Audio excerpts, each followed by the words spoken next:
How to start a work. நம்ம எல்லாருக்குமே starting trouble அப்படிங்கிறது இருக்கும். ஸோ வந்துட்டு அதை எப்படி வந்து இதில் வந்து ஹேண்டில் பண்ணுறது அப்படிங்கிறத இந்த வீடியோ நம்ம பார்க்கலாம்.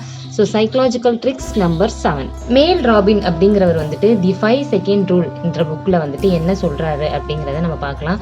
அதாவது அவர் என்ன சொல்கிறாரு அப்படின்னா, நம்ம ஒரு ஆக்ஷன், ஒரு செயல் நம்ம செய்யணும் அப்படின்னு சொல்லிட்டு நமக்கு மனசில் உள்ளுணர்வு தோணும் இல்லையா, அந்த மாதிரி தோணுன அடுத்த 5 செகண்டே நம்ம வந்துட்டு உடனே நம்மளுடைய உடல் ரீதியாக நம்ம வந்துட்டு நகர ஆரம்பிக்கணும். நம்ம உடனே எழும்பி அதை வந்துட்டு செய்கிறதுக்கு ஸ்டார்ட் பண்ணணும். ஒரு 5 செகண்டில் நம்ம அப்படி செய்யலை அப்படின்னா நம்மளுடைய மூளை வந்துட்டு அதை வந்துட்டு சாகடிச்சிரும் அப்படின்னு சொல்கிறாரு. அந்த எண்ணத்தை வந்துட்டு கொண்டுரும். சரி அப்புறமா பார்த்துக்கலாம் அப்படின்னு சொல்லிட்டு நம்ம தள்ளி போடுவோம். ஸோ ஒரு செயல் செய்யணும்னு நம்ம மனசில் தோணுன உடனே நம்ம வந்துட்டு 5லேருந்து 1 வரைக்கும் ரிவர்ஸில் கவுண்ட் பண்ணிவிட்டு உடனே ஆக்ஷன் சொல்லிட்டு நம்ம வந்து ஸ்டார்ட் பண்ண ஆரம்பிச்சிடணும். அங்கேருந்து எழுந்து நகர ஆரம்பிச்சிடணும். 5 4 3 2 1 அப்படின்னு சொல்லிட்டு. ஸோ இதுதான் அவர் சொல்லி கொடுத்த அந்த ரூல். இதை கண்டிப்பாக ஃபாலோ பண்ணுங்கள்.